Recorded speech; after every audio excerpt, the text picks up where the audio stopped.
Good afternoon, everyone. Welcome to another episode of Go Big or Go Home. I am Troy Robert, joined by the youngster Kevin Cunningham, a.k.a. Kid Cunny on Twitter. What's happening today, buddy? Not too much.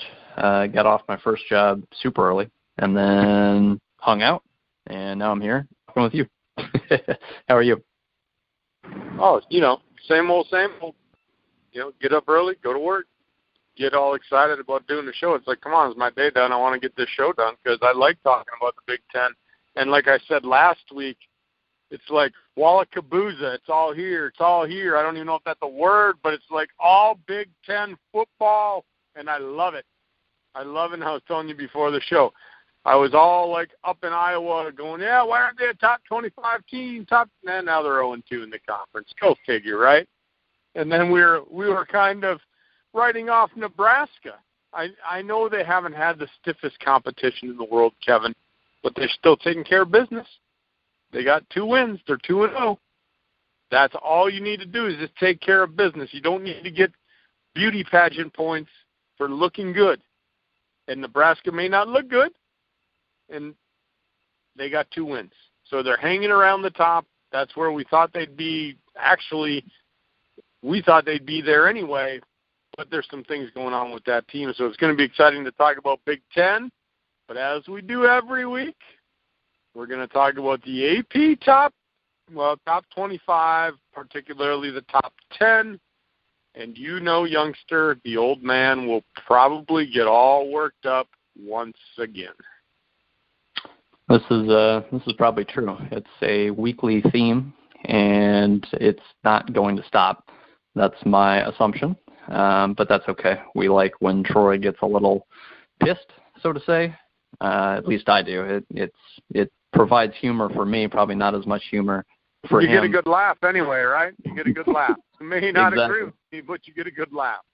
That's true. So I guess we'll jump right into the AP top, and usually I've been doing top 11, and I'll actually kind of continue that for this week. Due to what Big Ten teams are in there and whatnot. But so, as always, since the first week of the season, it has never changed. There are 4 Big Ten teams in the top 25. There are 4 Big Ten teams in the top 11. That has never changed. And again, I say top 11 since the first week of the season. Ohio State is the only Big Ten team of these 4 powers that has lost, and the furthest they have dropped is 11. So all 4 of these teams are still very much in the college football playoff hunt, as there's around 8 games left, 7 or 8 games left to be played, depending on who you are. But so Alabama's number 1, still from last week. Clemson's number 2, still from last week. Oklahoma didn't move. They're number 3. Penn State didn't move. They're number 4. Georgia moved up a couple spots. I think they blew out Tennessee, but Tennessee is nothing. Georgia was 7. They moved up to 5. They basically skipped over Washington 6, and the number 5 team from last week, USC, lost to Washington State, and so USC dropped from 5 to 14. Michigan went up from 8 to 7, replacing USC. TCU went up from 8 to 9, replacing USC. Wisconsin went up 10 to 9, replacing USC. Ohio State went up 1, 11 to 10. So again, 4 Big Ten teams in the top 10 now. The reason I wanted to mention top 11 is because USC lost to Washington State. Washington State a week ago was number 16, and they moved up to 11. It wasn't this enormous jump up, but they did move up. They're right behind Ohio State now, not far behind in terms of points. Ohio State's not far behind. Wisconsin, Wisconsin's got a little gap, I guess, between them and TCU at 8. But again, 4 Big Ten teams in the top 10. The only top 10 teams who lose last week was USC, and Washington State moved up to 11, not jumping ahead. Can you do me a favor, youngster? Sure. What can I do? Do me a favor. Can you read off all the teams from 12 to 15 in between Washington State and USC? Just humor me. Auburn is 12. They're 4-1. Miami of Florida is actually 3-0. They haven't played as many games due to hurricanes, but actually that's kind of not funny, but the Miami Hurricanes have not played as many games because of hurricanes. I'll skip over that. at 13, and then USC is 14, and your beloved Oklahoma State Cowboys, Troy, are 15. So I wanted to ask you to do that because I'm going to get right into it. So USC has not been playing, in my mind, they weren't playing like a top 5 team all year. They were letting teams hang in there. They were struggling a little bit. They didn't look to me like a top 5 team anyway. But they're sure as hell better than a top 14 team. And Washington State, hats off to them. And I say this all the time when there's an upset. Anybody can find lightning in a bottle one time. Prove it to me instead of moving all the way up. I know they were 16, so it wasn't like it was a huge move. But look at the teams that are below them. I don't think that Washington State is better than Auburn. They could be better than Miami. I'm not sure. But I just don't understand how everybody gets all excited when one of these teams beat the top 10 team. And my beef this week isn't that they moved up so far. It's like, why are you giving them love against a USC team that has not been playing like a top 5 team? And then all of a sudden, you're going to let them pummel all the way down. I don't get that. I don't think Washington State beats USC 9 times out of 10. I think this was a one-time thing. I think USC is too talented. They haven't been playing like it, but they did get the win. I always have some kind of beef with this poll, and this is it this week.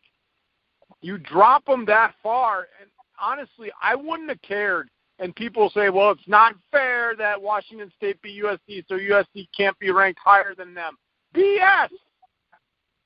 BS! It's not a body of work. It's about the team and where you are in the country. Do you really think that Washington State, on a consistent basis, is going to beat USC? My answer, no way in the world are they beating them every time they play.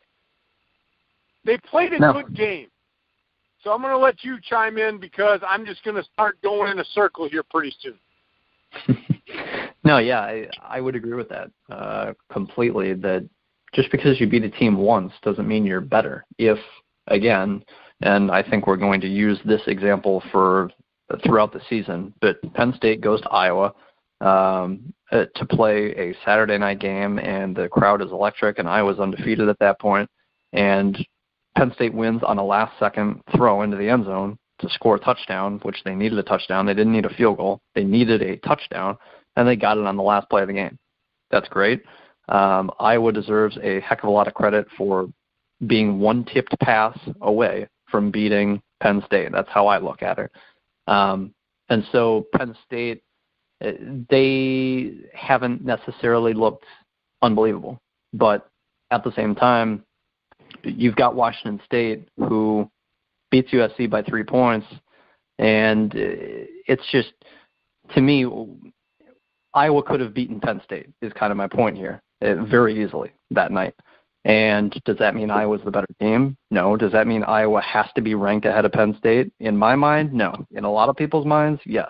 Especially with March Madness, people will say, hey, look, Tennessee beat Georgia twice during the regular season. Why aren't we a 7 seed instead of an 8? And Georgia should be an 8 seed instead of a 7 seed. You know, why is Tennessee not ahead of Georgia? We beat them twice. Well, there are 35 games that you guys played, not just 2. Just because you beat them twice doesn't mean you're even necessarily the better team, but doesn't mean you should be seeded higher. Just because Miami of Florida beats Duke one time in basketball doesn't mean Miami of Florida deserves a higher seed than Duke. It's about your whole body of work, and not even necessarily that.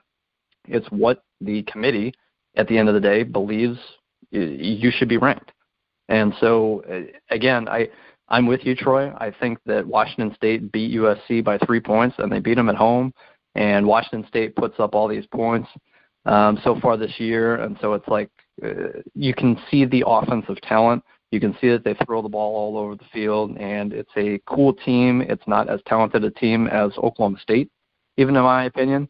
And Oklahoma State is, again, down there at 15. I would take Oklahoma State. You stole my comment, youngster. I was going to ask you, do you think they're better than Oklahoma State? No. You stole my comment. But so again, just because Washington State gets one good win and Oklahoma State is 4-1 and Washington State's 5-0, it doesn't mean Washington State's necessarily the better team. Or just because they beat USC, who people thought they were the fifth best team, even though they weren't playing like it. I think USC ranked at 14. They're better than that. You said it perfectly, Troy. They're a more talented team than 14, but they just haven't been playing better than that. So I'm fine with them being 14. I just don't think they necessarily should have been 5 a week ago, in my opinion. But again, just because Washington State gets one win, one notable win. Earlier this year, they beat Boise State by 3 points. Boise State's not that great. And they've just been killing, Oregon State, who's very down, Nevada, who's not good. Whoever this, I don't even have their full name up. It's MTST. It's not, I don't even know what team that is. They beat them week 1. So Washington State has had one good win, and they had a close win over a not-so-great Boise State team. Just in general, USC has more talent. Washington State is fun to watch offensively. USC, again, has more talent. Just because USC lost on the road by 3 points one night doesn't necessarily mean Washington State's the better team. Again, I'd take Oklahoma State easily over Washington State in a neutral field game. I'd take USC over Washington State in a neutral field game.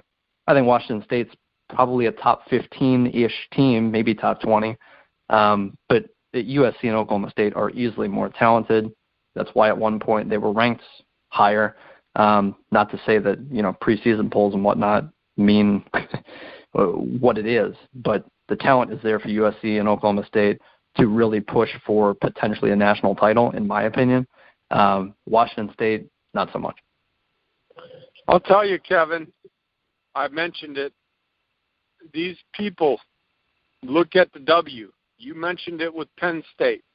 I thought Penn State should have been actually, I guess the word penalized isn't the right word, but for not playing as well as they should against Iowa. And again, I do tip my hats to these teams that win. It's not like I'm sitting here saying they're bad team. Or, Iowa, good team. Washington State, good team. But who did they really beat outside of USC? And now, granted, they did. They beat USC, but it was one game. My point here is I thought Penn State should have fallen after their win at Iowa. And USC should have fallen like twice, Kevin. They struggled with teams, and they just stayed pat. I would have had no problem with those wins with USC, with them dropping a spot or two based on their play. Because that's really, in my mind, when I look at these polls, I'm not looking at win-loss records. I mean, yeah, it's important. So you got to win games. But how are you playing? Are you playing like a playoff team? Because you have to remember, a committee reviews these. And so I just think there's maybe a little bit of, what's the word I'm looking for? It's different when the playoff committee meets, Kevin. Yeah, they're looking at wins and losses, but they're looking more at how is that team playing, how has that team played, is that truly one of the top 4 teams in the country? Thus, the reason Ohio State got in the other year when people thought that maybe they shouldn't, but they were a better team according to the committee. People debate it all the time. But when I look at this poll, that's the head-scratcher. I mean, I have no problem, again, with USC falling, Washington State moving up. But unfortunately, I don't think Washington State should have been ahead of USC, even though they beat them. And so you move them all the way up to 11. It goes back to what I said, and I believe I said it last week. Prove it. Prove it to me that you're an 11th ranked team. So you were 16, I'm going to move you up to 14. And if you get another big win, then we'll move you up to 11. But these huge leaps and bounds, Kevin, it's like a slinky going up and down the steps. It goes down and down and down, and people plummet when they lose. Like even Oklahoma State. They're like a yo-yo. In, out, they win, they lose, they're up and down. Where's the stability in this? That's what I'm looking for. And again, I'm an old school guy. I want the stability. I don't believe in all of this juggling up and down. Man, the only stable teams up there are your top 4, really. And then, really, Wisconsin kind of stable. Up 1, down 1, up 1, down 1. They sit right around 9, right around 8, 9, 10, somewhere in there. But these teams that all of a sudden lose, they just pummel, and it's like, holy cow. But I think we've kind of beat that into the ground unless you got anything else to add about that. No, I don't think so. I've got nothing to add. I think that, at least for now, we've got AP polls, and they're coming out each week, and you've got your gripe every single week. And I'm with you. It's not as though I have nothing to, go nuts about. But typically you get one top 10 team that loses each week, maybe 2, and they fall probably harsher than they should, and the team that beats them rises probably more than they should. But at least, again, in the end, you're getting an AP poll here each week. And like I've said probably a month ago now, for listeners to this show that didn't hear that little spiel that I gave, the AP poll essentially means nothing once the College Football Playoff Committee releases their poll. And I don't have the date of when that comes in front of me, but at least this is the AP poll each and every week. And the College Football Playoff poll is completely different. It's a different committee. It's not made up of AP voters. So this poll, once the College Football Playoff Committee releases their poll, and those are the people that actually make up the Final Four in the end, then we can truly really get pissed about where some of these teams are ranked, because at least for now, it's early in the year. And again, this is the AP doing this voting, not the College Football Playoff Committee, which in the end will have the ultimate say. But so to get into Week 5 and reviewing those games, obviously, Troy, feel free to cut me off. If you have anything notable, I'll ask you. I will. I'll obviously ask you if there's a notable game that was played, but I will go in this order. Nebraska beat Illinois 28-6 last week. Illinois is making a quarterback change ahead of the Iowa game for this week.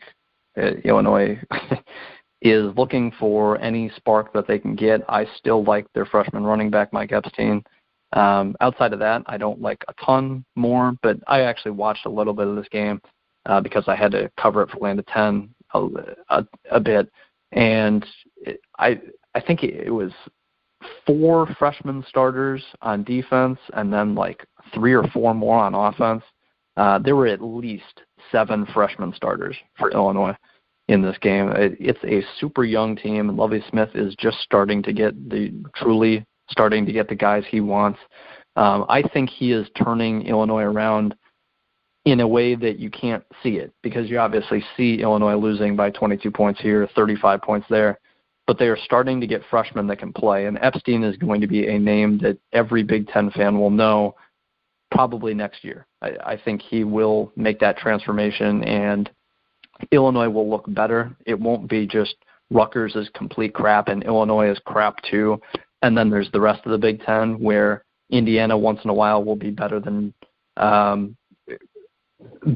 bottom 2 teams. Like this year, I think they are. Purdue, I think all those teams basically, Purdue, the Purdues, the Minnesotas, the Indianas, the Northwesterns, I guess, Michigan State, I suppose now. All those teams are obviously talent-wise better than Rutgers and Illinois, but I think Illinois is improving under Lovie Smith, despite obviously what some of these results are indicating. But again, Nebraska beat Illinois by 22 points. Before you move on, I want to throw something in here. Yeah. Because people need to realize, you look at it, Illinois got killed again. Illinois got killed again. They got killed again. You mentioned what Lovie Smith has done, Kevin. He didn't come in there and say, you know what, you're a junior, you're a senior, I'm going to play you just because you've been part of this program. I'm the commander-in-chief. This is what we're going to do. We're going to play the young guys that are ready to play. And here's the thing. My hat's off to those freshmen, because my point I wanted to make, an 18-year-old playing against a 22, 23-year-old, that's a huge physical difference and psychological difference. You've got guys that have been in college football for 3-4 years against little kids. That's what I'm going to call them. They may be big kids in football, but they're little kids in college. These are little kids, Kevin, coming into the college game, all new to them. 7 of them on that Illinois team. I would actually, if you're a fan of football, college football, just look at these freshmen that are playing. And you mentioned Epstein. I'd look at all these freshmen, Kevin. Lovie Smith thinks they're good enough to play. He's letting them get the reps. He's going to let them mature because when they're 20, 21, they're going to be the big fish in the pond. Right now they're just the little guys. They're like little minnows running around, and every fish is just killing them because they're just not – their bodies haven't matured. Mentally, they haven't matured to this game. They're learning a new, faster game than high school. My hat's off to Lovie Smith. I think he's going to do a great job in Illinois. And we all know that this guy defensively, he's probably going to put together a very talented defensive unit at Illinois. Honestly, one that maybe will scare me in the future. He did it in the NFL, and I'll say it this way. I think it's probably easier to get college kids to buy into a system than it is an NFL player. And Lovie Smith has done it at the highest level, and you know that he's going to put together something good there. And the way you win in the Big Ten, honestly, Kevin, I know people like these Washington States, and they like these Oklahoma State teams. And then Penn State this year, but they've got some really good talent. But at the end of the day, I look at this Big Ten, it's still defense. It's still hard-nosed running. You got to run the ball. You got to play good defense. And that's what Lovie Smith is doing. We talked about it last week, about finding an identity. And the identity Lovie Smith is going for right now is I'm going to put together a core of players. And I think what he's going to eventually try to do is have a hard-nosed defense and then figure out the pieces offensively. And I don't have a problem with that at all, Kevin. No, and I wanted to mention this too, and obviously people can take recruiting classes for what they are, and a 3-star compared to a 4-star, and obviously a 3-star can become a number 1 overall draft pick, as can a 0-star. So take it what it's worth. But just from a recruiting standpoint, if you look at what Illinois is doing, compared to the rest of the Big Ten, at least for 2018, and again, these kids could verbally decommit tomorrow. But you have these Rutgers teams that just solely get 3-stars. That's all they have gotten for 2018 so far. Purdue, only 3 stars. Iowa, only 3 stars. Indiana has even gotten 1 4-star. And that's the same case with Illinois. They've got a bunch of 3-stars, but they got a 4-star. Lovie Smith was able to get a kid who was probably recruited by other Pac-12 decent schools, SEC decent schools, Big 12 decent schools, and got him to go to Illinois. Minnesota, all 3 stars. Northwestern, all 3 stars except 1 4-star. So I just think that Illinois is, and again, not that 1 4-star makes any bit of difference in the end unless he turns out to be a good college football player for you, but I think it says something if Lovie Smith is able to go into a kid's home and convince him to go to Illinois after what Illinois has been for the last Illinois has never been good in my lifetime. It's just completely over my head, and I'm not remembering correctly. But Illinois has never been good. And so to take a kid from maybe the state of California who's getting an offer for Cal and Washington State and Washington and to pluck him and bring him into Illinois, or to keep a guy in the state of Illinois instead of going to a Georgia, a 4-star kid basically gets recruited by just about everyone. That's just what a 4-star is. Some, Ohio States and Michigans and Alabama can overlook certain 4-stars and select other 4-stars that fit their system better. I just think it says something, and you can tell from Epstein. He's going to be a very nice college football player, as will some of these freshmen, inevitably. So I just think that Illinois is on the rise despite, obviously, what the final scores have mentioned, that we have mentioned. But so going forward with Week 5, Ohio State beat Rutgers 56-0. I have nothing on that. And again, I'm an Ohio State fan, but beating Rutgers 56-0 means nothing to me. Penn State beat Indiana 45-14. That to me was kind of impressive. Indiana, again, gave Ohio State hell for a half, but we've talked about it on this show before that was Indiana's Super Bowl, week 1, night 1 of the season. But it was good to see Penn State beat an average team, in my opinion, in Indiana very soundly. That is what the number 4 team in the country should do. And Ohio State should have buried Indiana from the get-go like Penn State did, but they didn't. Wisconsin beat Northwestern 33-24. I'll get your reaction to this game, Troy. I know Wisconsin, it took them a while in this game to get going. The Northwestern was up 10-7, but the third quarter completely turned around. Wisconsin outscored them 14-0, and then Northwestern put together a couple touchdown drives at the end to make the final score look interesting. But in the end, Northwestern was close at the end of the game, but I think Wisconsin's talent and rushing attack it eventually wore down Northwestern, and Northwestern made it look respectable by the end of the game, even though, again, at halftime it was 10-7, Northwestern with the lead. That's because Wisconsin kept turning the damn ball over. I mean, it was like Butterfingers. Wisconsin, and then that's the thing, Kevin, in football. That's the great thing about football. That's why I love football. I love football because on any game day, any team can win. And Wisconsin played terrible. And so for them to even move up on this win, I was surprised. They struggled with Northwestern. They had a dominant third quarter. Then they let them back in the game. So it wasn't the Wisconsin team that I'm used to.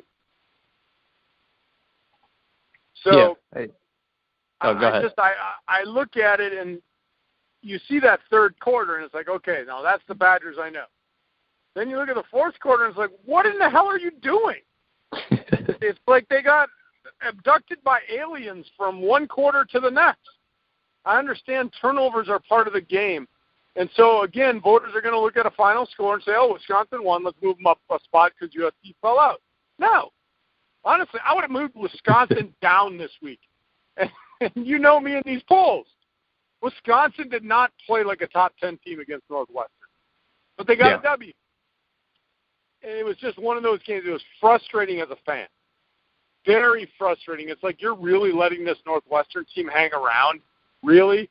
And then in the fourth quarter, I text you that it took a while for them to get rolling. Then the next thing I know, touchdown, boom, they're only down by 7. Yeah. I mean, there's things that can happen. The ball takes one bad bounce at that point. Now you're going to overtime. So way too close for comfort for Wisconsin. And they didn't play like a top 10 team this weekend. I was a little bit disappointed, even though they got the win. Yeah, understandable. I've got nothing to add on that. I just completely understand what you're saying there. I'll move on. Maryland beat Minnesota 31-24. We talked about this game a week ago and how Maryland is down to its third-string quarterback now. And yet they still beat Minnesota, who I believe, I will check very quickly, Minnesota was undefeated. Not that necessarily means anything, but Minnesota was 3-0. Maryland was trotting out its third-string quarterback because their last 2 quarterbacks have torn their ACL in the first 3 games. And so you expected Minnesota at home to win the game, but Maryland did. Third-string quarterback, 18-28, 150 yards, 2 touchdowns, 0 picks, handed the ball off 35 times to their top 2 backs. They gained over 200 yards. So Maryland did what they needed to do to win and proved that Minnesota is not this sneaky good team, basically, is what I took from it. What's happening here, Kevin, is I'm like totally bad luck for teams. I said last week, hey, that Minnesota team, they're tough to beat at home. They're tough to beat at home. I just want to poo the bed. I mean, Maryland's a good team. They actually, if I was reading it right, I believe Maryland got 1 vote for the top 25, if I was reading it right. Yep, so that's something Maryland's I forgot. Maryland's not bad, but the problem is, if I'm a quarterback at Maryland, I'm like, Coach, don't put me in. Don't put me in. I like my knees. Because they're having the worst luck at quarterback. 2 quarterbacks, 2 ACLs, unbelievable. You know, and down to a third-string guy, that's tough. But my hat's off to Maryland because normally Minnesota plays darn tough at home. I guess they just wanted to prove me wrong, like a lot of people do. That, hey, we're not as good at home as the old man thinks. And they proved it to me. They played like Purdue. That's all I got. Yeah, and I think Maryland, realistically, I mean, with even their second-string quarterback looked pretty dang good. But even with their second-string quarterback, I think that they were probably a top 25 level team. And I think they're proving it. Week 1, they beat Texas by 10, which is basically exactly what USC did. And then they played some FCS school and killed them. But then they played UCF, lost by 28. UCF, I believe, let me check quickly. I think they made the top 25. Yeah, UCF's a top 25 team now. So that's not a terrible loss, although losing by 28 points is not great. I think Maryland is, I guess, fringe top 25, especially, you know, one of their top 2 quarterbacks is playing, maybe their first stringer against UCF, and that's a different ball game. I think Maryland is a fine football team. I don't think they are a team to look out for. I don't think they are whatsoever in the same class as Ohio State, Penn State, Michigan, and Wisconsin. But like I was saying before with recruiting, they've plucked 3-4 stars for 2018. I think Maryland is also one of those teams that's on the rise. I think we will see them in the top 25 in the near future. And that's something I can't remember in my lifetime. I'm sure Maryland has been there in my lifetime. But are you talking near future this year, or are you talking near future like years? No. I would say possibly next year. But 2 years from now, 3 years from now for sure, I think Maryland will be one of those teams like a Northwestern, like an Iowa, that occasionally you'll see in the top 25 here and there. I think Maryland is one of those teams. Well, I just wanted to ask because they got to vote. Yeah. They got to vote. They might sneak in. That vote puts them somewhere in the 30s if they could get another win, but it doesn't get much easier for them. And with a third-string quarterback, that would be tough. But, I mean, it's great, valuable reps for this guy.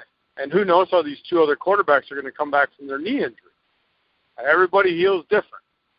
I mean, coming back from an ACL injury is a lot easier in today's world than it was 10 years ago. But everybody's body heals different. So these are very valuable reps for this young man. It's interesting that you bring up Maryland, Kevin. We're going to spend a little bit of time. I like talking about every team. I'm with you, and I wanted to say this when you're talking about Illinois and you talk about the recruiting classes.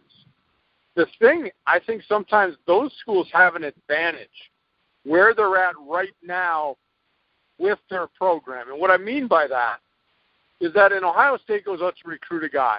And unless he is a phenomenal 4 or 5-star guy that is going to possibly start as a freshman, they don't care.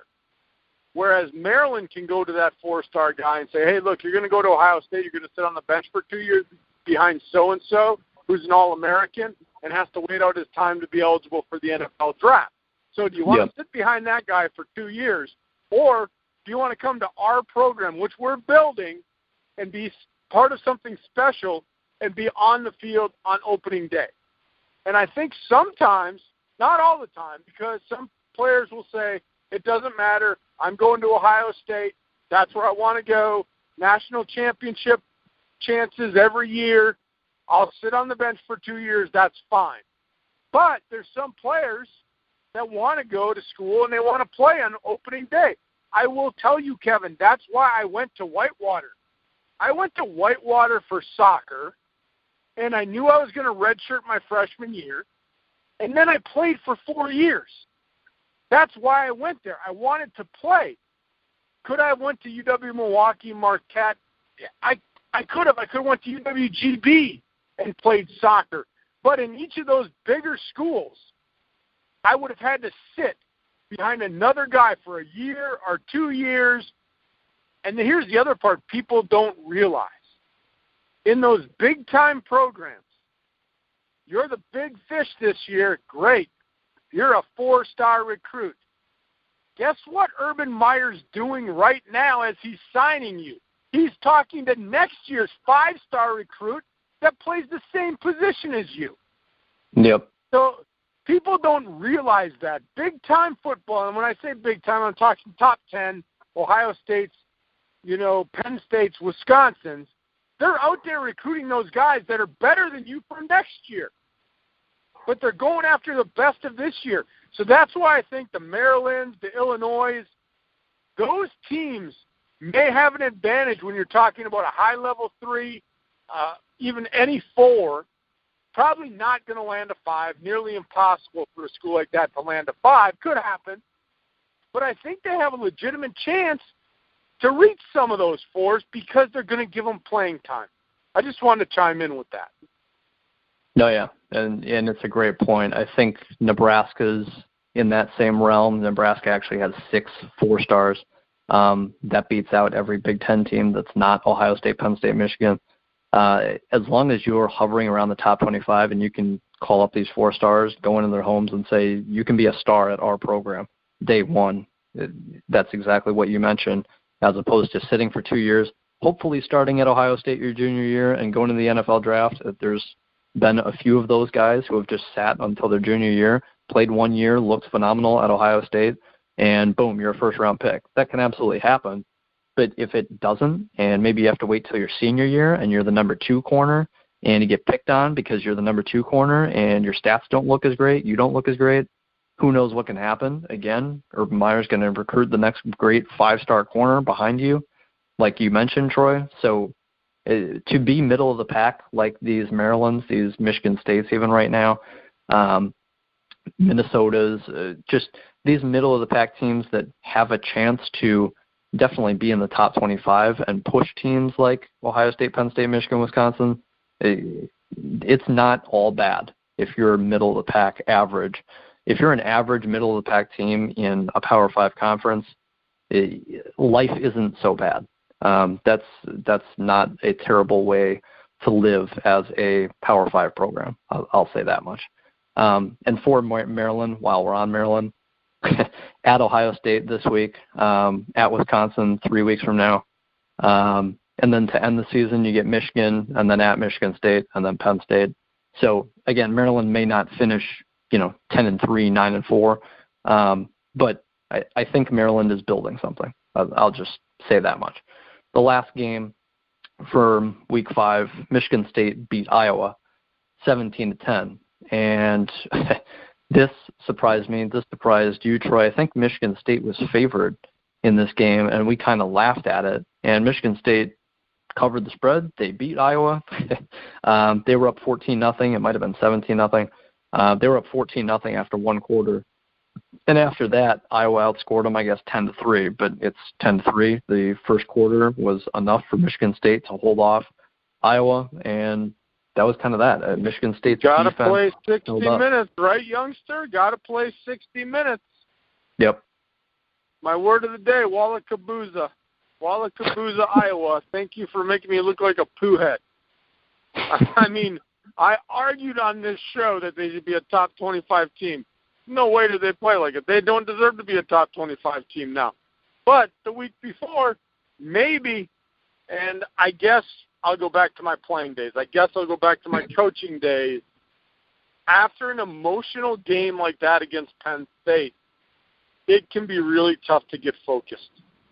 As a coach, I found it hard after my guys played a really big game, win or lose, the next couple of days to get them focused, and all of a sudden you've lost 2 days of practice. And I'm not saying that's what happened, but I've been there as an athlete, as a coach. And as an athlete, same thing. It's like you're still feeling the adrenaline. And sometimes, I've been in both situations of this, Kevin, where you play against a rival or a big-time team, and you lose. But you played really well, and you could have beat them. You think you're better than you really are. You do. I was suspect of it.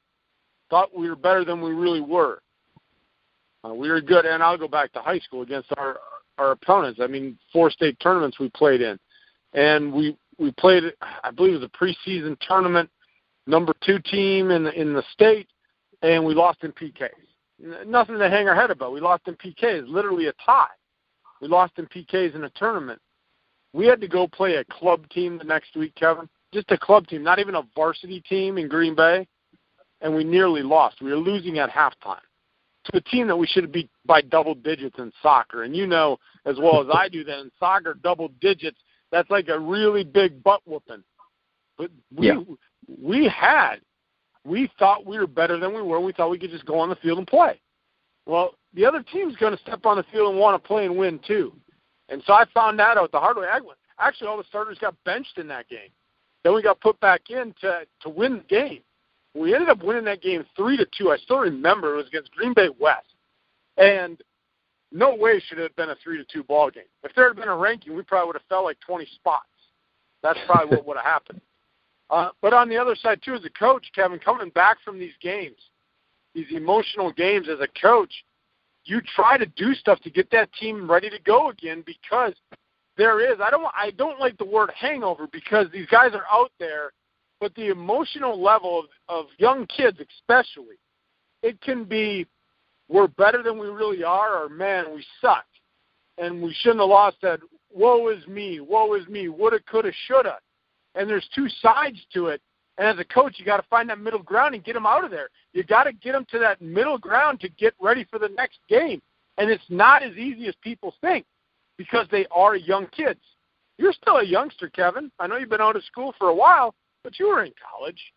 You know, think of the mindset of an 18, 19-year-old, especially in big moments like that, even 20-year-olds. You exert so much effort, it takes time to get back to that common ground. Even in regular workforce, you do something great at work.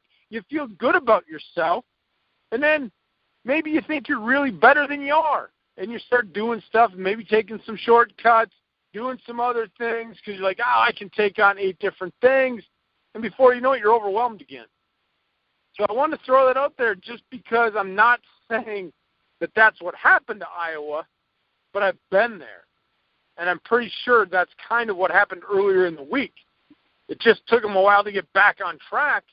And by the time they did, and when they went out to play the game on Saturday, boom, Michigan State was ready to play. And they pounced on them. That's all they had to do. They were better for those 15 minutes, and Iowa may have been better for the other 45, but it doesn't matter. You've got to play 60. That's all I got.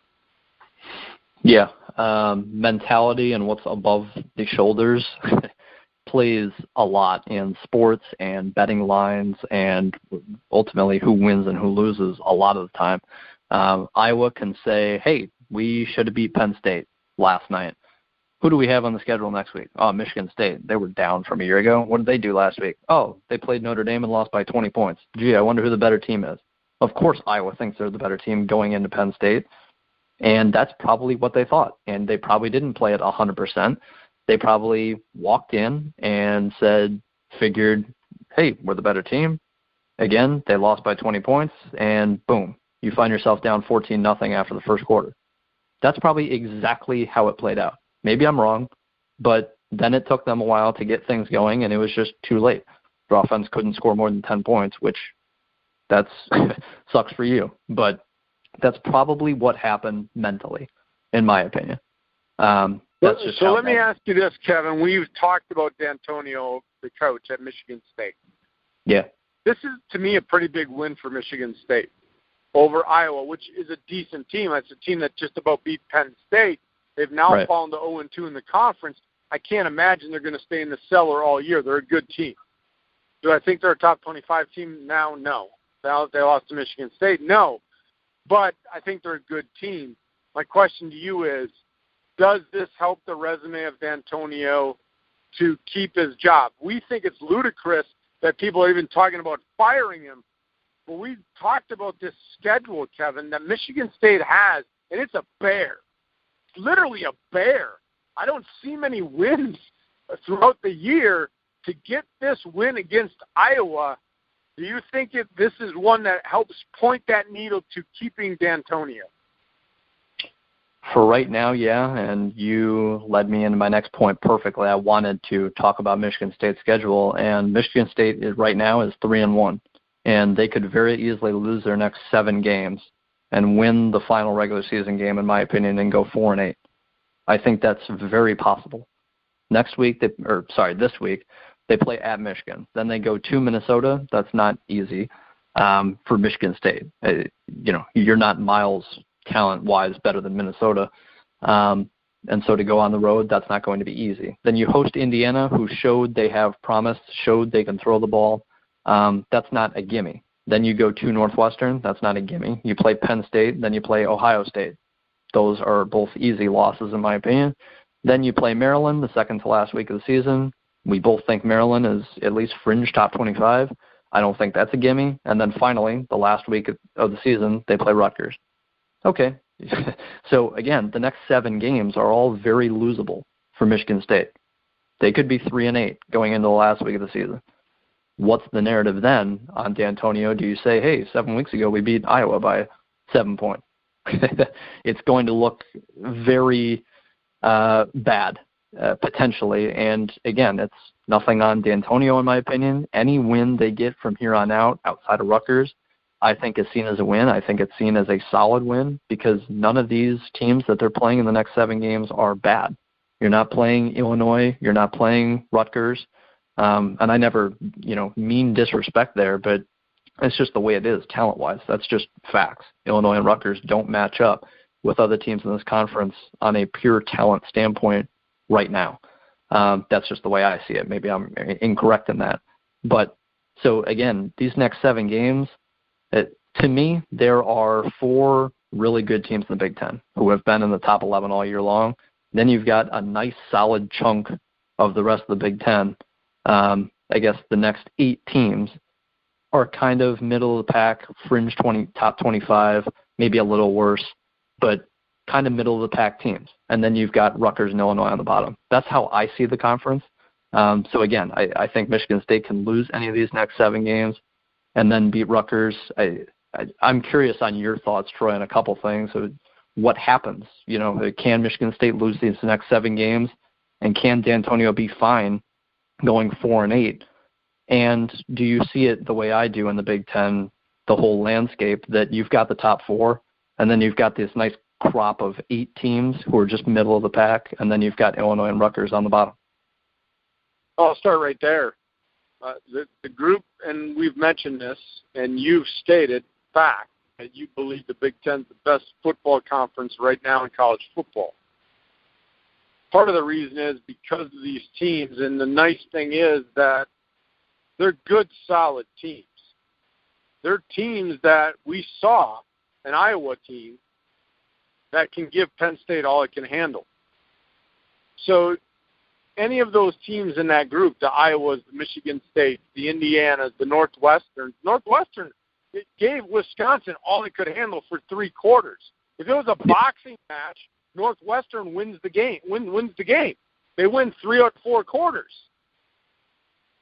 So these teams, these teams can go to the heavyweights and go toe for toe with them. And if the ball bounces wrong just 1 time or 2 times or 3, 4, 5 times in Wisconsin's case, team can beat one of those heavyweights.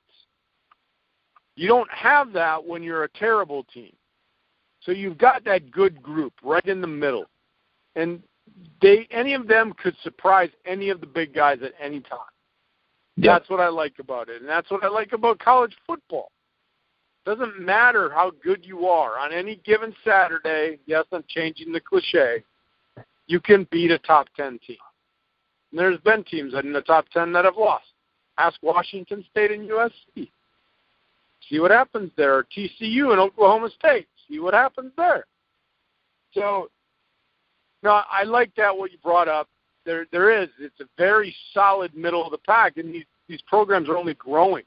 I think this conference is only going to get better talent-wise and better competitive-wise because those teams in the middle, like you said, if they have one really good recruiting class, get a guy or 2 that can really change the horizon of that program, maybe they catch lightning in a bottle for a year or 2.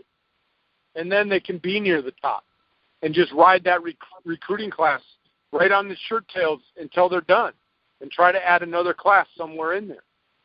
But no, it's a good, solid, deep conference. Now, the thing with D'Antonio, the reason I brought that up is the grumblings, and you and I just, again, we think it's ludicrous. And why are you talking about firing a guy that is building a program that's doing it the right way? With all this crap that's going on with the FBI investigation, I didn't want to bring it up on the show. We're not going to talk about it. But with all this crap going on, now I'm not saying that maybe Michigan State doesn't try to do that or doesn't do it. I don't know. Now that I said he's running a clean program, that they're going to come up in the investigation. That's probably what's going to happen. Murphy's Law. My point is, though, he's doing it, and I'm air quoting, the right way. He's trying to recruit. He's trying to build a program. He had really good class. He had really good success.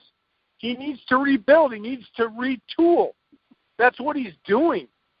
And so for him to go 4-8 this year, I would be okay with it, but I'm not a booster, Kevin. I'm not a Spartan fan.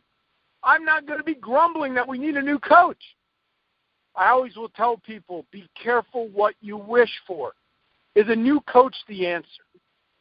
Is a new coach going to come in and out-recruit Urban Meyer? Is a new coach going to out-recruit Jim Harbaugh? Is a new coach going to come get a top offensive lineman and pull him away from Wisconsin? No. It doesn't matter who the coach is. Look at the scope of the league and who else is in the league. And in my mind, D'Antonio is doing a heck of a job, and he's doing what he can with the resources that he has. Do I think they could lose the rest of their games? Yeah, I do. For the point that you said, very deep conference. So 3-4 years ago, you would have told me that schedule, Kevin. I would have been, well, there's a win, there's a win, there's a win, there's a win. There's 5 more wins in there. Right. But in 2017, it doesn't work that way. You know, I know Indiana had a poor performance this last weekend.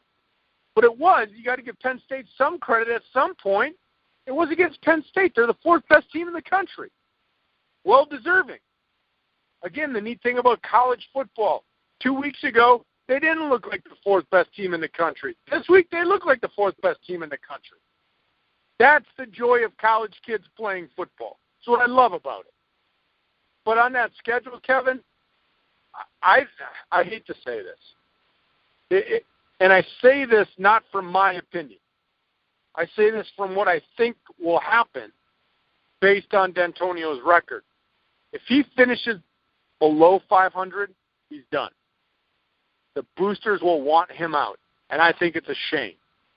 I think it's a true shame that they'll want to ride him out of town because I think he's done very good things at Michigan State. I think he will do good things at Michigan State again. But people are impatient, Kevin. Boosters are impatient. The guy with the pen and the checkbook is very impatient. He sees other teams doing it, so why aren't we doing it? And hopefully he's not writing a check to a recruit. That would be not a good thing. I had to get it in there. I had to jab it. My point is, though, I like D'Antonio. Michigan State, not the easiest place in the world to coach football. You got Michigan right across the bridge. Then you got Ohio State right down the interstate.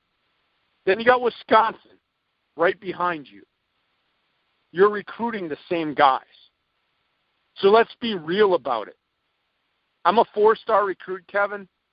Urban Meyer comes and sits in my, or it wouldn't be Urban Meyer probably with a 4-star, but his assistant coach from Ohio State comes in and says, yeah, we're ready to offer you at Ohio State. Oh, I want to play, coach. Okay, well, you're going to have to sit for a year or two. Okay. So then Jim Harbaugh comes in.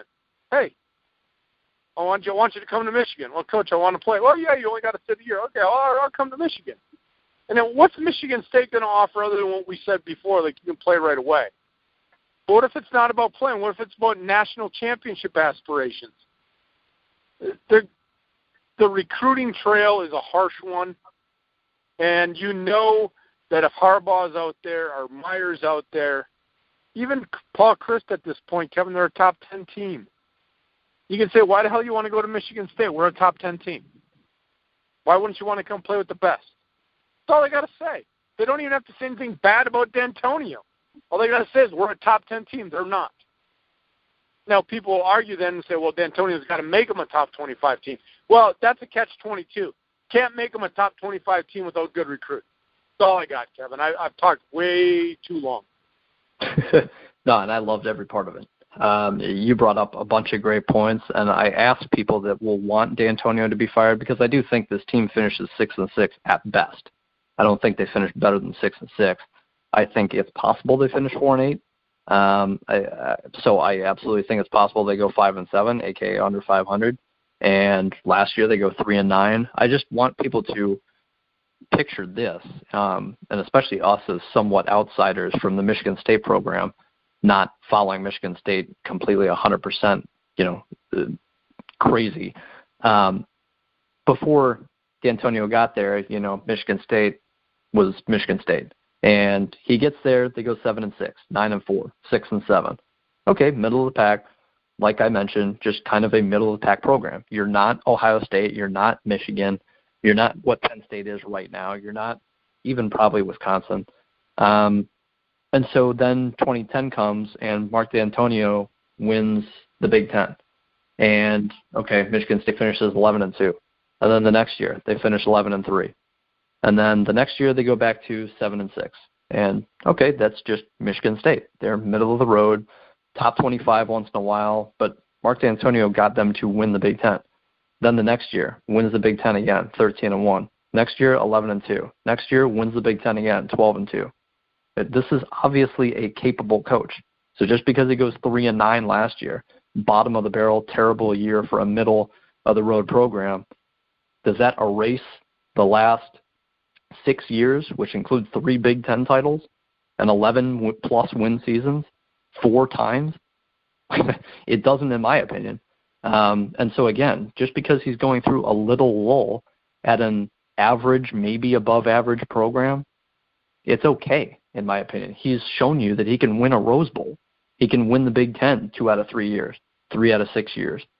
I think that's pretty damn good if you're one of these middle of the road programs.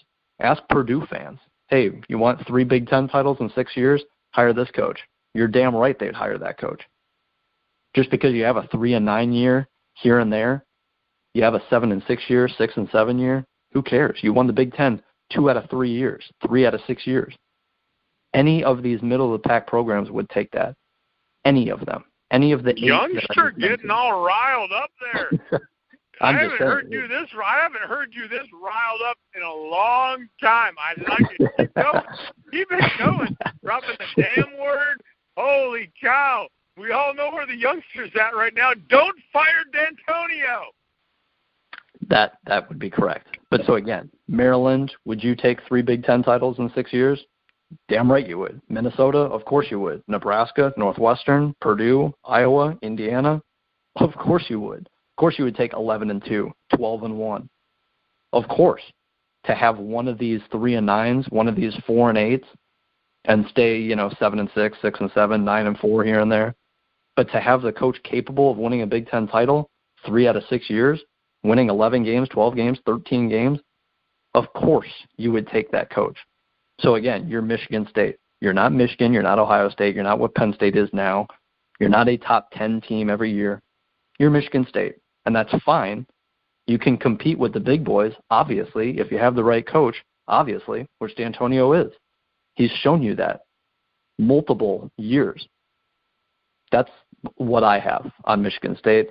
That's my firm opinion. Any of these middle of the pack programs, if you're anywhere in the Power 5 and you're winning your conference half of the time over a 6-year span, if you're Arkansas, would you take 3 SEC titles in 6 years? Of course you would. If you're UCLA, would you take 3 Pac-12 titles in 6 years? Yep. Cal, Oregon State, of course you do. Kevin, I'll interrupt you. Ohio State would take 3 out of 6 Big Ten titles. Right. It's not easy to win a Big Ten title. I mean, you got, like you said, this year we got the 4 powerhouse teams. And actually, I almost disagree with you. I'm not putting Wisconsin in as a powerhouse team, Kevin. And the reason you brought it up, offensively, I don't think they're a power. Defensively, I used to like what they could do, but then I watched them play Northwestern. I'm not so sure. So I almost am. I don't want to disagree with you, but I'm almost like putting Wisconsin as a 3A powerhouse in the conference because they're in the division that they should win. They don't have that steep competition that they have over on the other side. But you look at trying to win a Big Ten title with these schools, I mean, if it wasn't Urban Meyer there, yeah, they would take any coach that would come in and say, I can give you the best I can do for you is 3 titles in 6 years. Take it or leave it. Most teams are taking it like you're saying, Kevin. And I have to say this, in light, I love how you millennials and young guys and gals, that's your firm opinion. I love how you say firm opinion. To me, it's a rant, and it's a rave, and it's a tirade. That's what I go on. You, it's a firm opinion. I like it. I like your politically correct verbiage. To me, I'm just ranting, and I'm just getting all worked up. For you, it's a firm opinion. So next time, I'm gonna have to say I've got a firm opinion. Those are my firm opinions on Michigan State and Mark Antonio. That's great. Let's move in, unless you got anything else on this. Let's move in and preview this weekend's game. No, agreed. We're an hour in, and finally we're getting to week 6. So Maryland travels to Ohio State, and I wanted to say this, that, again, I'm an Ohio State fan. I think Ohio State wins. I think Ohio State is above what Maryland is, obviously. But Ohio State is favored by 31 points in this game. If Ohio State's playing Troy, which Troy actually beat LSU last week, so maybe a bad example. If Ohio State's playing... Troy got top 25 votes, Kevin. I got top 25 votes. That's the way I look at it. Troy's got receiving votes in the top 25. That's true. I got to throw my word of the day out. Wallakabuza, 31 points? Holy crap. That's a lot of points. Yep. So, again, Ohio State favored by 31 points over a obviously capable Maryland team. That's a joke to me. I would take Maryland every day of the week with that. That's my opinion. Penn State travels to Northwestern. Penn State's favored by 14.5. Sure. Again, Penn State should win the game. They're definitely better than Northwestern. Northwestern can lose the game 31-17 and cover the spread. This isn't a betting show, but Penn State going to Northwestern could be an interesting game. I'm sure, youngster, that people listening to our show also dabble in the old betting lines. So it's okay to go down that way. So I want to go back, now that I've interrupted you, as I'm so good at doing. At least I don't interrupt your firm opinions. Did you see that? I let you go. I did not interrupt your firm opinion. 31 points. The thing is, like you said, you would take Maryland in the points all the time. The thing is, Kevin, Ohio State, they could cover that spread should everything go their way. I mean, it's not impossible. They could beat Maryland by more than 31. Do I think it's going to happen? No, I don't. I think we lost you there, Troy. You went mute. Am I back? No? So I'll say this. I think Troy was going to say, and Troy, you can obviously call back, but I'm not hearing your voice right now in the line. He was basically, I'm assuming, was going to say Ohio State favored by 31 points. They very well could beat Maryland 52-7, 52-10. It definitely can happen, and especially Maryland on the road. And Maryland with its third string quarterback at Ohio State, it could get ugly. It very well could be. I just think the chances are that Maryland stays within 30 of Ohio State. That's my take there. Can you hear me now? I guess I won't go into the crazy ins and outs, but do I expect J.T. Barrett to throw for 300 yards and light up Maryland's defense and Ohio State run for another 200? And, to me, Ohio State's got to keep Maryland in the low teens. If Maryland gets to 17, Ohio State has to score 48. That's a lot for a team that can't throw the ball deep down the field. I'll say that much. So, again, I don't necessarily think that Ohio State shouldn't be favored big. I think they probably should be, considering Maryland is an average team, but they have their third-string quarterback in. So, yes, the game can get ugly. I heard the ding, Troy, so I know you're back in. Can you hear me now? Yes. Yes, I'll let you finish your That was the weirdest thing. Because I was, like, talking, and I could hear you, and you're like, I think we lost him. I'm like, no, you didn't. I'm right here. I'm talking like I'm normally. I'm very good at talking. I probably talk too much. I'm like, how did you lose me? And then I'm like, while you're talking, I was literally sitting there going, can you hear me now? Can you hear me now? And you couldn't hear me. So I'm like, well, I better just call back in then. It's crazy. Yeah. That's crazy. All right, continue, youngster. Yeah, I just basically finished your thought. It's possible Ohio State can kill Maryland. Would just take Maryland to stay within 30. That's my take. Penn State at Northwestern, minus 14.5. Northwestern has to keep it within 2 touchdowns. I think Penn State, this line itself is probably correct. But, the game can go either way. That's how Vegas makes their money. They don't want to make the line egregious. Mr. Barkley. One way or the other. I'll tell you what, Kevin, Mr. Barkley against Northwestern, he's going to put his foot down. I mean, right now, I have to say this. I'm not jumping on his bandwagon. I'm stating fact. The guy has put his foot in the cement. He's got 1 foot in the Heisman cement. The guy just seems to amaze every week. Even in that Iowa game, without Barkley, Penn State probably loses that game. I mean, he's really cementing his foot right now. And I don't know if Northwestern can stop him. He may get 300 yards from scrimmage again against Northwestern in another game. I think he's great. He's a great player. I know you and I talked about this on another show. I still don't think he's the number 1 overall pick, nor would I take him there.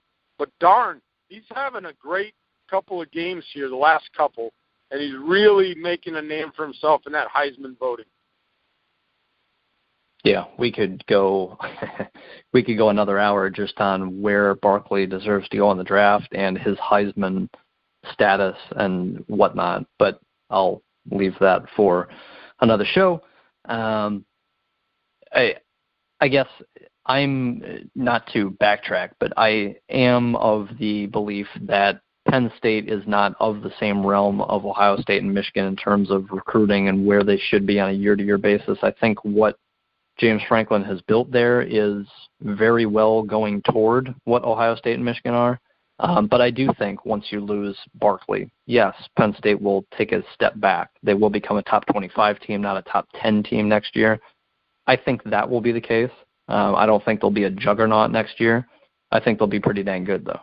I don't think that, they'll be able to compete with everyone. They should not get blown out next year, even though they probably lose a lot of talent. I think James Franklin's got that program rolling. I think this is just the top of what Penn State can be. And it's obviously hard to be better than what this is if you're the number 4 team in the country. But so I think Wisconsin's kind of that same mold, that if Wisconsin's completely rolling, yeah, they can be the number 4 team in the country. I just think being between 10 and 25 is probably where Wisconsin is more often than not. I think that's where you would see them more often than being unranked or being in the top 5. That's where I see people listen to this show, youngster, they would think you're the guy that's the Wisconsin fan, and I'm the guy that's the Wisconsin hater. Because I don't think they could get to number 4. And it goes back to, and I'll go back to what you said, offensively. Wisconsin just doesn't have the offensive firepower. You look at that game against Northwestern, 10-7 is okay. That's one drive. You can tie it up or take the lead with a touchdown. But if you get ahead of Wisconsin, Kevin, by 2 scores, I'm ready to close the book. I'm really ready to close the book. They got a very good running game. But you know as well as I do, when you're down by 2 scores, you can't keep running the ball. So until they would get one of those 4-star quarterbacks that can really spread the ball around, and they've had people that are capable of doing that and have been pretty reliable. But when I look at this current Wisconsin team, they get down, and I'm starting to close the book. They're not going to be a comeback team. They've got to be a front runner. They've got to play with a lead, or they've got to have the game close. They can go down and drive, and if it's a one-possession game, because of the running attack, you don't have to abandon the run at that point. But once you get down by 2 scores, Wisconsin's got to abandon that run, and I don't think they have the quarterback play to do it. It's a lot like Ohio State was a year ago, where I was not very comfortable in Ohio State being in the college football playoff because, again, if you stop their running attack, it's kind of over because JT Barrett can't throw you back into a game. That's exactly what happened to Clemson. And I think if Wisconsin played a team like Alabama, Clemson, one of those top-notch teams, and you go down 14-0, 13-0, 21-7, you're in trouble. That's just the way Wisconsin's built. I think Ohio State's kind of the same way this year, too, because Barrett, again, can't stretch the field vertically.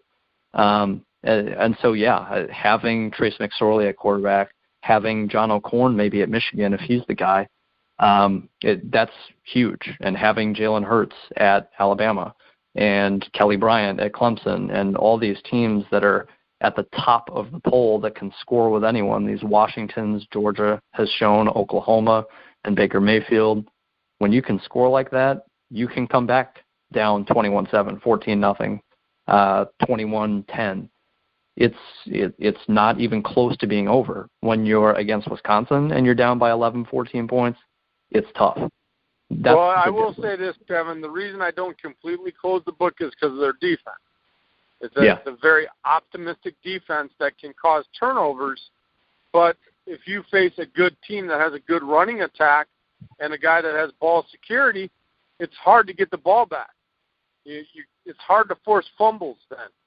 But that's why I wouldn't close the book completely, because they have a defense that can create turnovers.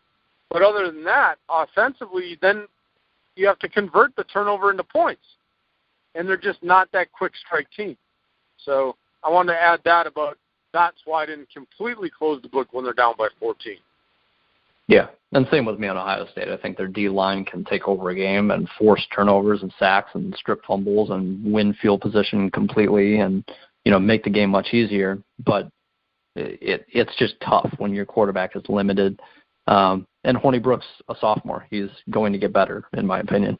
That's what you have to look forward to if you're a Wisconsin fan as your freshman running back, Jonathan Taylor. That's another guy you can look forward to. But so moving on, Illinois at Iowa.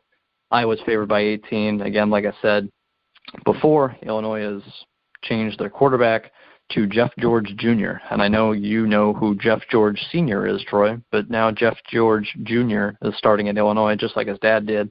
I did a piece on that, actually. You mentioned earlier in the show, Kevin, that you don't remember when Illinois was good. That's because I don't know if you were born when Jeff George played at Illinois.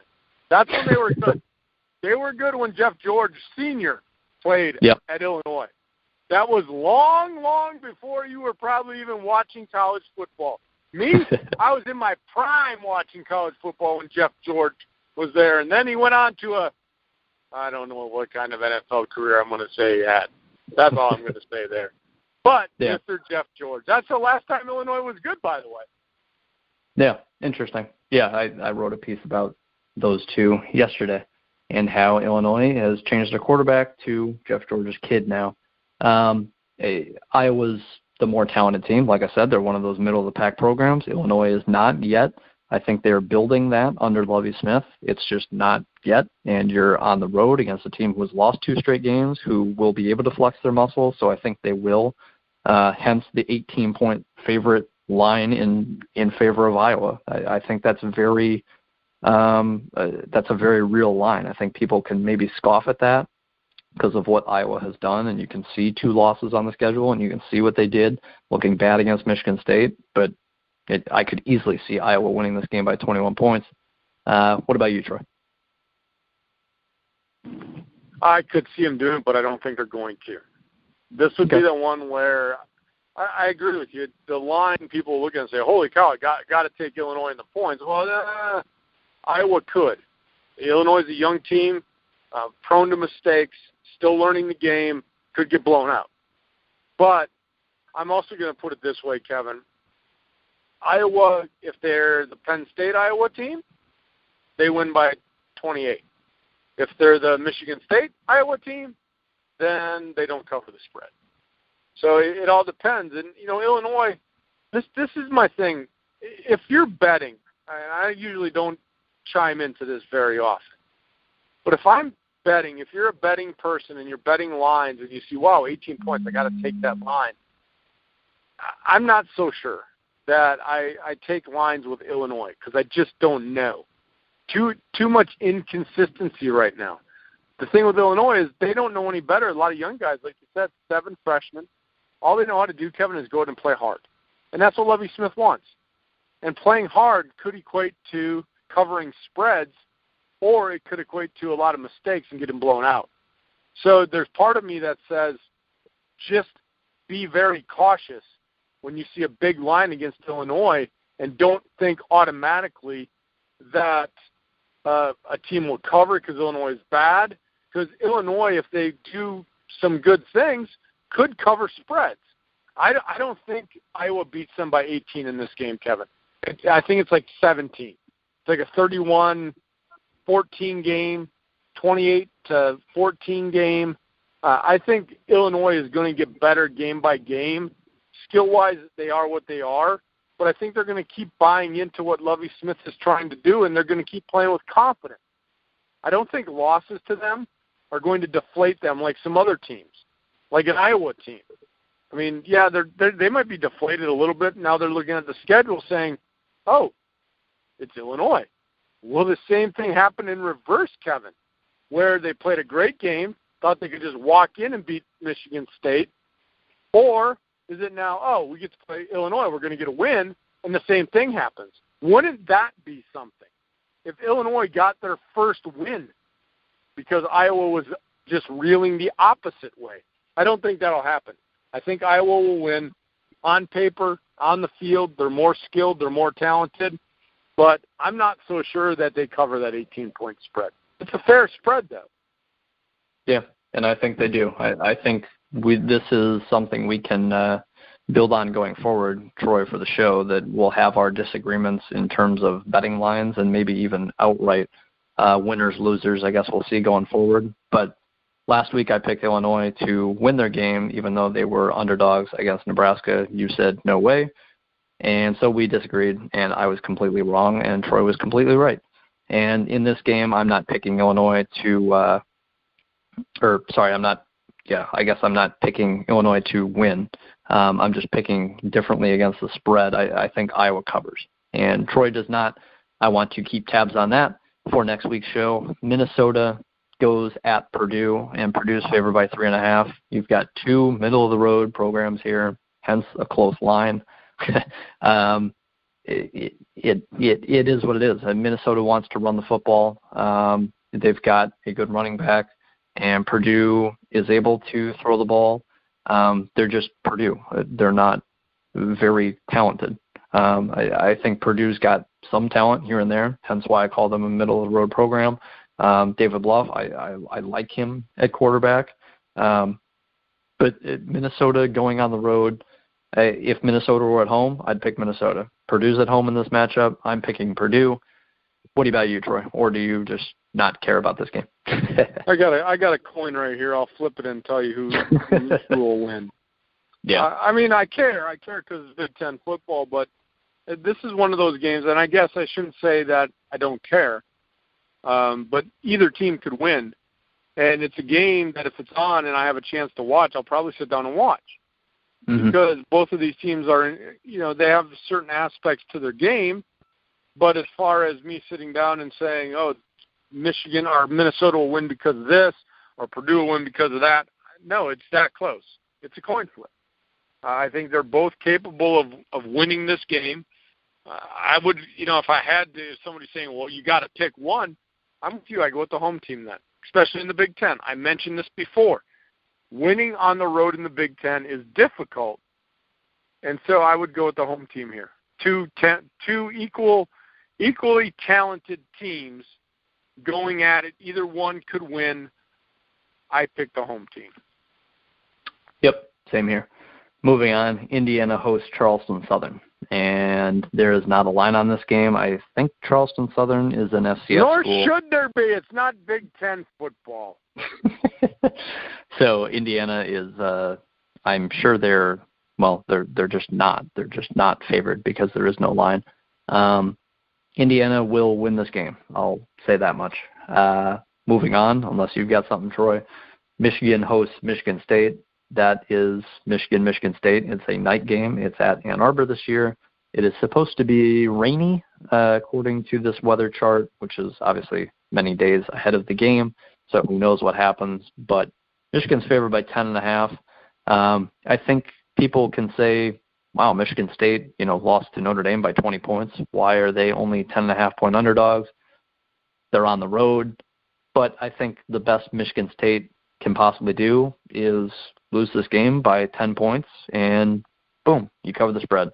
So I get it. I think probably the spread should be a little more in terms of favoring Michigan, but I think Michigan State can absolutely cover the spread. It is Michigan State. It is a Big Ten rivalry game. Mark D'Antonio does not play it down as though it's just another game. He's quoted as saying that this is just not another game. This is what makes college football exciting, is these types of games. So I absolutely think you're going to get Michigan State a really good shot from Michigan State. I just think Michigan's the more talented team. They're at home. It's a night game. It's going to be electric, and Michigan's defense, I'm sure, will end up dominating the game. I think Michigan covers the spread if I had to pick it. I'm not going with some crazy upset here. What about you, Troy? It's a rivalry game, like D'Antonio said. It's at Ann Arbor. It's Michigan State. I'll put it this way. I don't think there should be a line in these rivalry games. I don't. 10.5. It's like I was saying before with Illinois. Michigan could thoroughly dominate defensively and win this game by 28 points. Or Michigan State could hang in there because they're playing on emotion. They're playing basically the rival game. This, to them, I always talk about this, Super Bowls. This is their Super Bowl.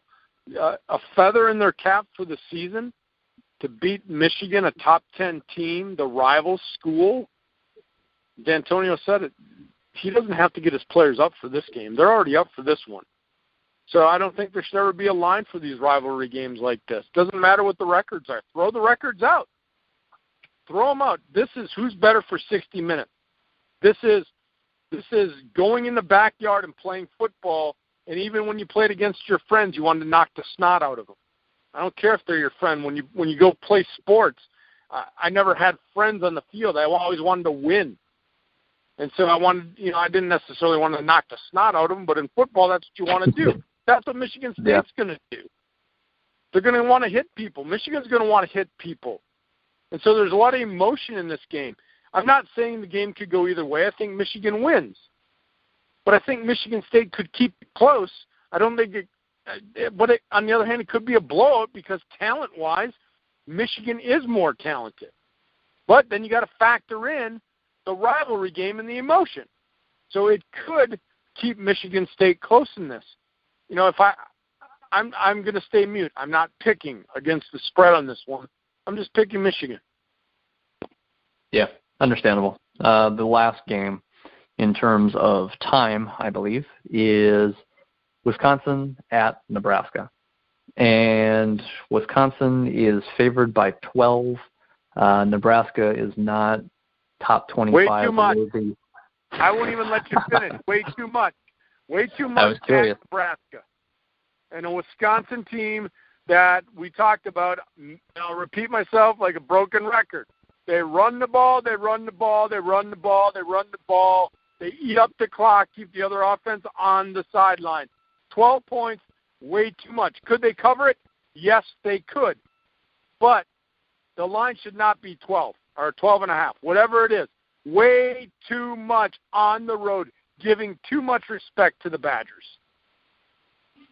Yeah, I was very curious on your thought, and it has basically not changed that Wisconsin is on the road against one of these middle-of-the-road programs. You shouldn't be favored by basically double digits because they're Wisconsin, and that's just the way they play. I'm in agreement with you, although I think Nebraska is a pretty below average team this year. So, yeah, I can absolutely see Wisconsin winning this game by 14, 17, 20 points. I guess if I had to pick it, I would pick Wisconsin to do that, and I believe you are in disagreement with me, Troy, so that is another one we can look back on a week from now. Maybe we'll split it. Maybe you'll beat me once again in terms of picking these games. I'm picking Wisconsin to win. I think you are as well. But I think You'd be surprised, youngster. You'd be surprised. Ooh. Are you going with Nebraska? After watching Wisconsin play Northwestern at home as sloppily as they did, Nebraska, offensively in my mind, can do as much, if not more, than Northwestern. Wisconsin at Nebraska, tough venue to play in. All my Wisconsin followers out there do not hate me. I think Nebraska wins this game, Kevin. Ooh. I think Nebraska wins. I don't want them to. Believe me, I don't want them to. But Wisconsin traveling to Nebraska after a sloppy performance against a team that is below their skill level, I'm not saying that that's going to carry over, but when I look at how sloppy it wasn't like, at least, and maybe I'm wrong, maybe you can correct me. I don't think it was Northwestern being the pesky instigator forcing all of the sloppiness. I think it was the Badgers doing it to themselves. And if they do it on the road at Nebraska, they're done. I'm taking Nebraska. Straight up. Nebraska finally feels good about themselves this year after winning a Big Ten game on the road by 22 points. And so you bring in a top 10 ranked team who offensively can't kill you, especially from the air, down the field, in my opinion, although Hornibrook throws a decent deep ball. I think he throws a better deep ball than JT Barrett does, to be honest with you. But you're worried about Wisconsin's running game. And so if Nebraska at home, feeling good for a night game, brings in a top 10 team, and you say to Nebraska and your team, hey, no one believes we can win this game. Look at the spread. Look at the rankings. It's a night game. We're going to be loud as hell in Lincoln. So, yeah, can Nebraska do it? I could see it. I just am more down on Nebraska than most. I am higher on Wisconsin than you are, Troy. Hence our very big disagreement here in that I think Wisconsin wins by 2 touchdowns and you think Wisconsin loses the game. So this is absolutely one that we'll talk about a week from now. Not that we ever skip games, so to say, but a very big disagreement here between the old man and the youngster, which does not happen very often. It does not happen very often. I don't want them to, I don't want them to lose. And I feel even bad for bringing it up on this show because I know we got a lot of Wisconsin listeners. And if you want to hate me on Twitter, TroyRobert967, or you can hate me while you're talking to the youngster, @KidCunny, KIDCUNI. But it's just, I look back and it's like, I don't want to say I don't have faith in the Badgers.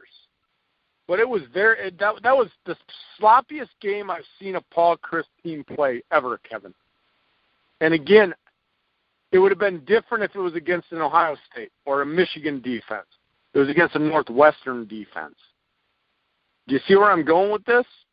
It wasn't against this powerhouse defense that was instigating and making things hard because they're great defense. It's Northwestern defense. And they were that sloppy? Oh, come on. Come on, you're giving me gray hair. See my hair this week. Grayer than it's ever been. And it's going to be even more gray after they lose. Now, again, I don't want them to. I don't want them to. I'm going to be cheering 100% for them. I want you to get on the show and say, look, I was right. They won by 15. That would be great. I would love that. But I don't have the confidence level to pick that. I love it, and I want to basically end the show with that. I think it's the perfect way to end it. No more games to review. Huge disagreement. For the youngster, I am Troy Robert, the old man. Make sure you follow us on Twitter. We actually have a show handle, not for Go Big or Go Home, but for our regular radio show, at Youngster Old Man. Is for all of our productions. Then you can follow me at Troy Robert 967 or at Kid Cunny, KIDCUNI.